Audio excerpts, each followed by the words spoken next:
everyone, I'm Casey of Coffee and Hobby, and today we're going to talk about getting started in the mini painting hobby. Now, though I haven't really painted any Warhammer, I have been in the community for a while. I've been painting for several months at this point. So, I think I have enough experience in that to tell you guys good ways to get started and what you need to get started. So first of all, let's start with the absolute must-haves. Obviously, you need a miniature. This is from the Mantic Games Kings of War Halfling Ambush box. He's just prime, not painted yet. You're going to need brushes. Any quality will do, you're just starting out, but it should generally be smaller. And of course, you're going to need paints. Currently, I'm using the Army Painter Fanatic and the Apple Barrel paints. I do plan to try some more, but that's my current paints. And the most important, the must-have, you have to have this for mini painting and for life in general, is coffee. I like mine black.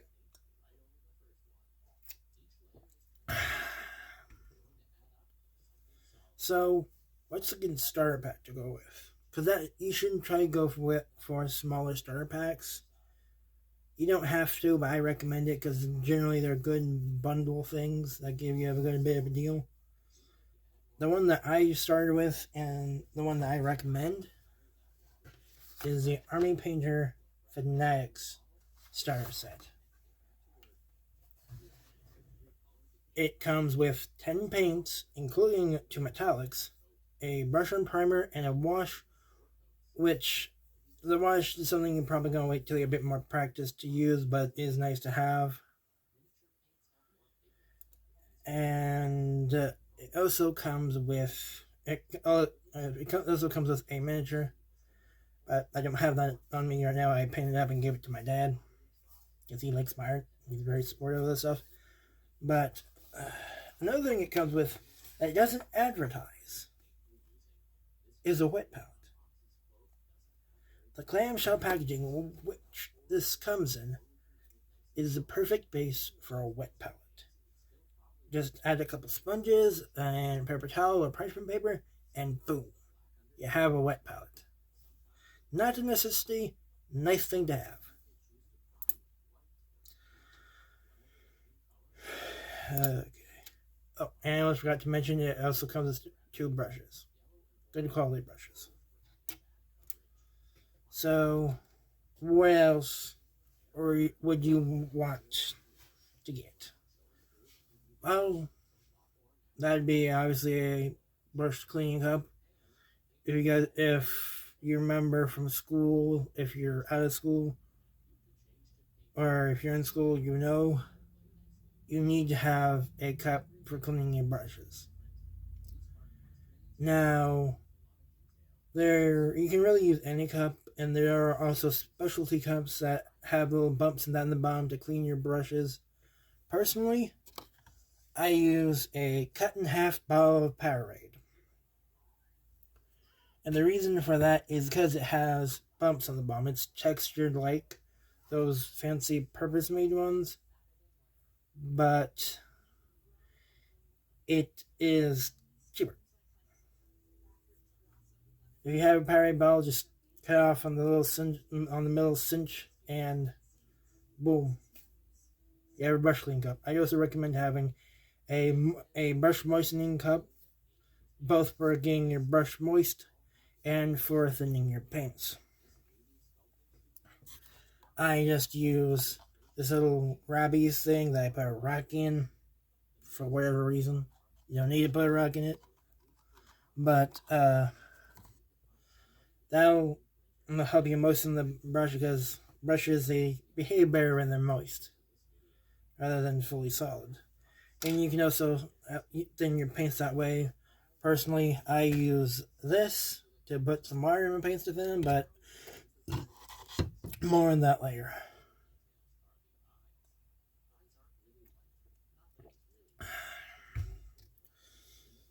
So, now that we know what we need, what we should be getting, what are some of the techniques that we need to be implementing?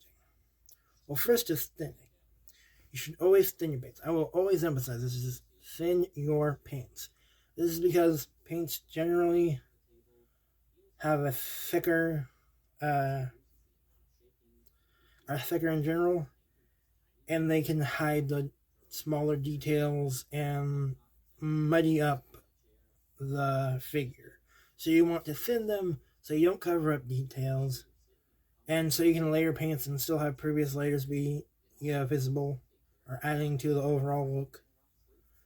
But in general, you really do want to thin your paints. And I'll give an example here, but the general recommendation is it should be transparent but not colorless.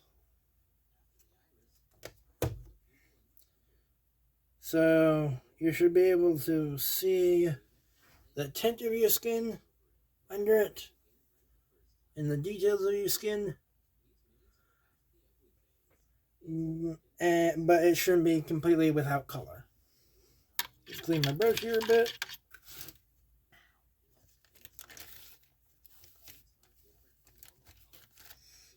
So,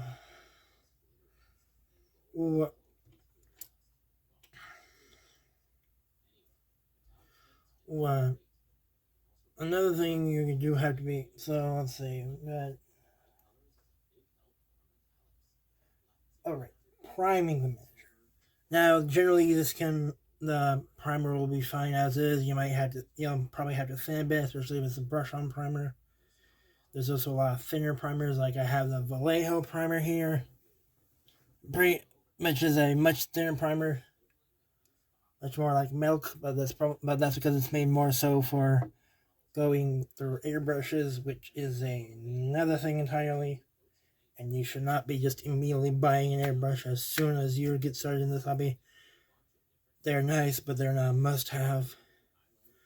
But something else you can do with priming that you should know about is you can add color to primer, but the darker the primer is, the darker that the overall figure will be. And the lighter is, the lighter the overall figure will be. I think I actually have good examples of that here. This figure was primed with just the brush-on primer in its regular form.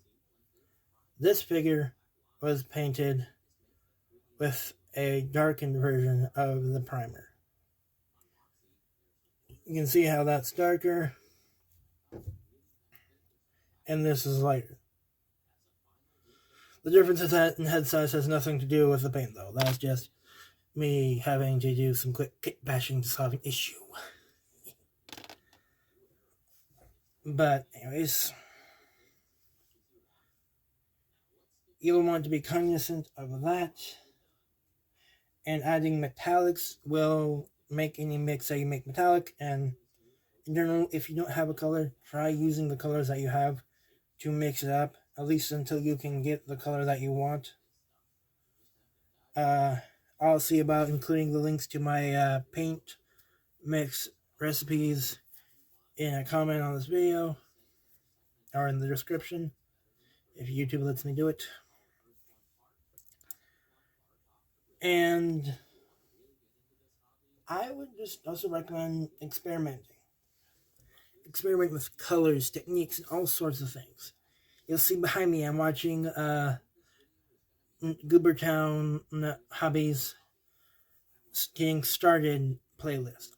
So I'll link that in the description just so you can get some advice from him as well. He's much more experienced than I am. And in general, just have fun with it. I think that's the best advice. Have fun. This is a hobby. This is meant to be relaxing and fun. Yes, I know I do it as a kind of a job, side gig thing, but I also just enjoy it. Painting minis helps to calm me.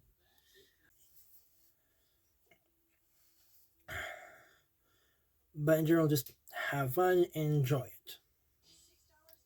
Anyways, this has been Casey of Coffee and Hobby, signing out. Remember to drink coffee and paint minis.